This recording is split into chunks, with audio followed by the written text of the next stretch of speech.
Hey everyone, this is Neha and welcome back to my channel. कैसे हैं आप सब? आई होप आप बहुत बढ़िया होंगे। स्वागत है आपका आपके अपने चैनल स्टडी विद ईज 24/7 पर। आज का हमारा टॉपिक है मोरल डेवलपमेंट से और आज हम मोरल डेवलपमेंट स्टार्ट करेंगे। तो आपने ना मोरल डेवलपमेंट में किसकी थ्योरी सबसे अच्छे से पढ़ी है? होलबर्ग के बारे में सुना होगा कि उनकी थ्योरी वो मोरल डेवलपमेंट में बहुत ही ज़्यादा फेमस है। लेकिन उनसे भी पहले मोरल डेवलपमेंट फील्ड को स्टार्ट किसने किया? प्याजे ने किया, है ना। तो मोरल डेवलपमेंट पे काम किसने किया? पहले प्याजे ने काम किया। उसके बाद प्याजे के काम से प्रभावित होकर कोलबर्ग ने एक अपनी मोरल डेवलपमेंट की एक पूरी की पूरी थ्योरी तैयार की। तो उस पहले तो हम पढ़ेंगे प्याजे की मोरल डेवलपमेंट और उससे आपको एक बेस पॉइंट मिल जाएगा कि क्या है कोलबर्ग की मोरल डेवलपमेंट की थ्योरी। क्योंकि कोलबर्ग ने जो अपनी थ्योरी डेवलप करी थी वो किससे इंस्पायर्ड होकर? प्याजे से इंस्पायर्ड होकर। तो प्याजे ने क्या किया था? 1932 में ही मोरल, उनका पहले क्या था, पैशन था मोरल डेवलपमेंट थ्योरी पर काम करना। तो उन्होंने मोरल डेवलपमेंट थ्योरी पर काम किया और उसके बाद उस फील्ड को छोड़कर वो किस फील्ड में चले गए? कॉग्निटिव डेवलपमेंट वाले फील्ड में, जो कि हमने पिछले क्लासेस में हमने पढ़ा था ना कि प्याजे की कॉग्निटिव डेवलपमेंट की थ्योरी क्या थी, जिसमें 4 स्टेज थे। तो आज हमने मोरल डेवलपमेंट थ्योरी को पढ़ना है और कुछ समझना है, ठीक है। तो प्याजे की मोरल डेवलपमेंट की थ्योरी यानी नैतिक विकास का सिद्धांत क्या है वो हम आज पढ़ेंगे, ठीक है ना। चलिए फिर स्टार्ट करते हैं क्लास को। प्याजे की मोरल डेवलपमेंट थ्योरी ये थी कि प्याजे क्या था ना कि प्याजे इंटरेस्टेड था ना कि बच्चे कैसे सोचते हैं, बच्चों की थिंकिंग कैसी होती है, क्या अलग अलग एज के बच्चे अलग अलग तरह से सोचते हैं। इस पर उन्होंने क्या किया? एक थ्योरी डेवलप करी। उन्होंने बहुत सारे एक्सपेरिमेंट करके बहुत सारे बच्चों से बातचीत की और उसके थ्रू उन्होंने उन्हें क्या हुआ, एक रिजल्ट मिला कि बच्चों की थिंकिंग अलग अलग एज में अलग अलग तरह की होती है। वो कैसी होती है वो उन्होंने बताया, ठीक है ना। तो उन्होंने देखा कि बच्चे क्या सोचते हैं। बच्चों के मन में ये 3 क्वेश्चंस आते हैं। कौन कौन से क्वेश्चन आते हैं यानी कौन कौन से क्वेश्चन अराइज होते हैं बच्चों के दिमाग में? पहला होता है where do rules come from. बच्चे सोचते हैं कि ये जो रूल्स एंड रेगुलेशन आपके सोसाइटी में है वो कहाँ से आता है। बच्चे के दिमाग में ये चलता है जो बच्चे होते हैं। Can rule can be change. क्या रूल को हम चेंज कर सकते हैं? Can rule B change. क्या रूल को हम चेंज कर सकते हैं? हु मेकिंग रूल्स यानी रूल्स कौन बनाता है? तो ये 3 क्वेश्चन बच्चों के माइंड में घूमता है। उन्होंने एक्सपेरिमेंट के थ्रू, उन्होंने एक सर्वे के थ्रू पता किया कि बच्चे के माइंड में ये सारे क्वेश्चन चलते हैं कि रूल्स कहाँ से आता है, कौन रूल बनाता है, क्या रूल को हम चेंज कर सकते हैं, ये सब बच्चों के माइंड में चलता है। तो उस बेसिस पे उन्होंने 1932 में 2 main types of moral thinking के बारे में बताया। यानी बच्चे क्या सो मोरल थिंकिंग का मतलब क्या है? ऐसी थिंकिंग जो आपके सोसाइटी में एक्सेप्टेबल है, आपकी सोसाइटी उसको एक्सेप्ट करती है, अच्छी थिंकिंग है ना, मोरल थिंकिंग। तो इस वो सर्वे के बेस में उन्होंने क्या किया, 1932 में 2 तरह की मोरालिटी को बताया। यानी बच्चे की थिंकिंग 2 तरह की होती है, मोरल थिंकिंग, उसके बारे में बताया। पहला है हेट्रोनोमस मोरालिटी यानी परायत, और दूसरा होता है ऑटोनोमस मोरालिटी यानी स्वायत्त नैतिकता। यानी 2 तरह की मोरालिटी उन्होंने बताई। यानी उन्होंने बताई कि बच्चों की थिंकिंग कैसी होती है, 2 तरह की होती है। एक तो होता है ऑटोनोमस मोरालिटी यानी परायत्त नैतिकता, और दूसरा होता है हेट्रोनोमस और दूसरा होता है ऑटोनोमस मोरालिटी, है ना। ऑटो से मतलब ही है खुद से सोचना, है ना, खुद से अपने थिंकिंग को डेवलप करना। और हेट्रोनोमस मोरालिटी का मतलब है कि आपकी थिंकिंग किस पर डिपेंड करती है? दूसरों पर डिपेंड करती है।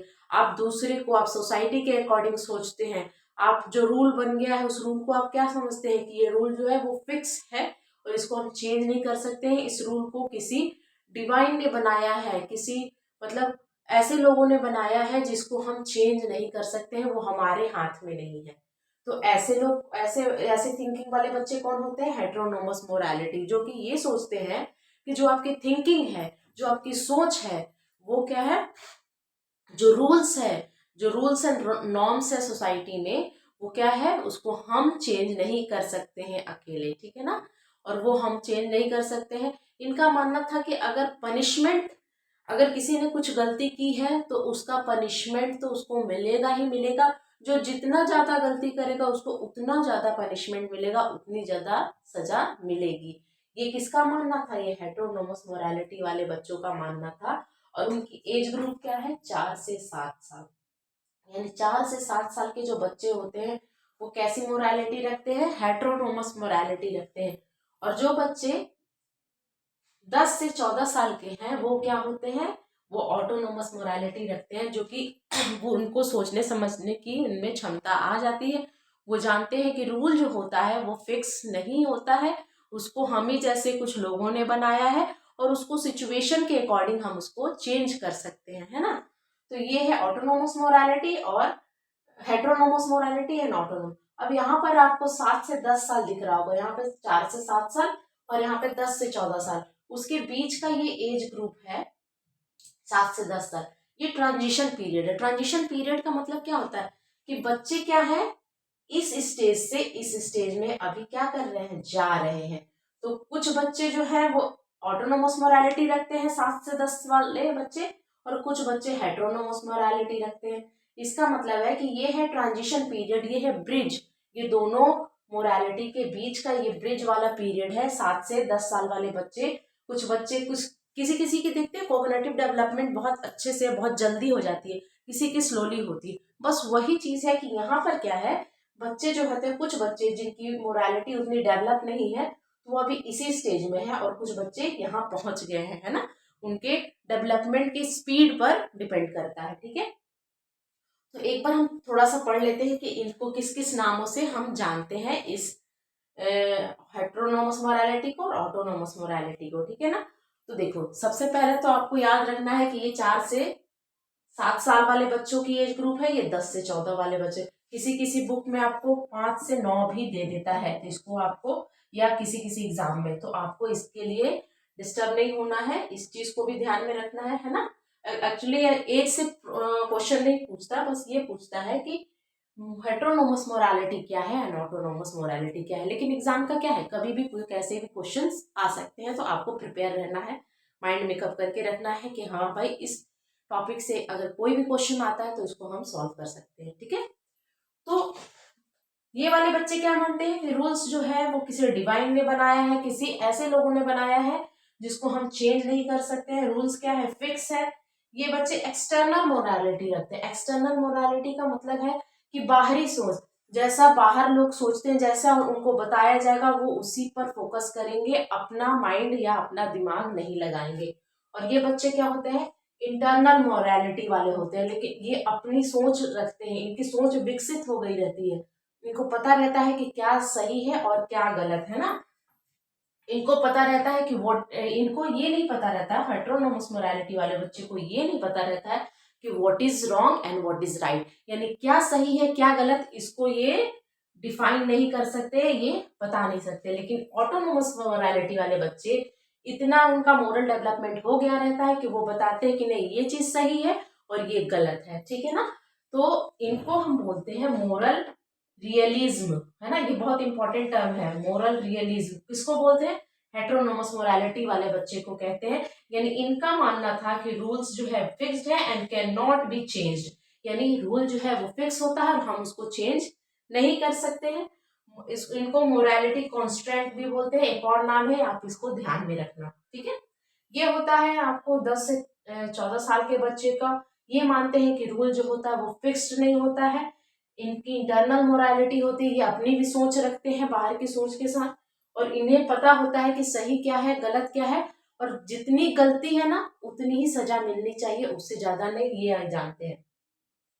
इनको मोरल रियलिटीज्म बोलते हैं, है ना, रिलेटिज्म बोलते हैं। यानी रूल्स क्या है, इनका मानना था कि रूल्स जो है वो किसी सिचुएशन के अकॉर्डिंग बनता है और हम उसको चेंज कर सकते हैं अकॉर्डिंग टू सिचुएशन, जैसा मतलब सिचुएशन है उसके हिसाब से रूल बनाया है। और रूल कौन बनाया है?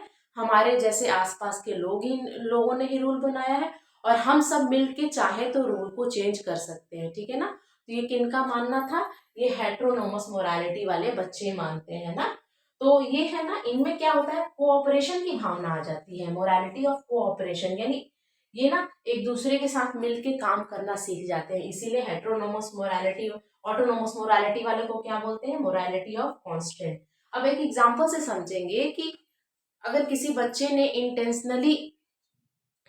इंटेंशनली एक ग्लास तोड़ी और एक बच्चे से गलती से 3 ग्लास टूट गया, तो ये बच्चे मानेंगे, हेटेरोनोमस मोरालिटी वाले बच्चे मानेंगे, जैसे गलती से 3 ग्लास टूटा, उसका तो इंटेंशन गलत नहीं था, गलती से उसकी पैर कहीं फंसा और वो उसकी ग्लास गिर गई हाथ से और 3 ग्लास टूट गया। और एक बच्चे ने जानबूझ के एक ग्लास फोड़ी, तो ये मानते हैं कि जिसने जितनी ज्यादा गलती करी उसको उतनी ज्यादा सजा। यानी ये वाले बच्चे मानेंगे, यानी हेटेरोनोमस मोरालिटी वाले बच्चे ये मानेंगे कि जिसने 3 ग्लास तोड़ी, यानी 3 तो ज्यादा होता है एक से, तो उसको ज्यादा सजा मिलनी चाहिए, भले ही उनका इंटेंशन जो भी हो, ठीक है। और जो कम, जिसने एक ग्लास तोड़ी, चाहे वो जानबूझ के ही क्यों ना तोड़ा हो, उसको सजा कम मिलनी चाहिए।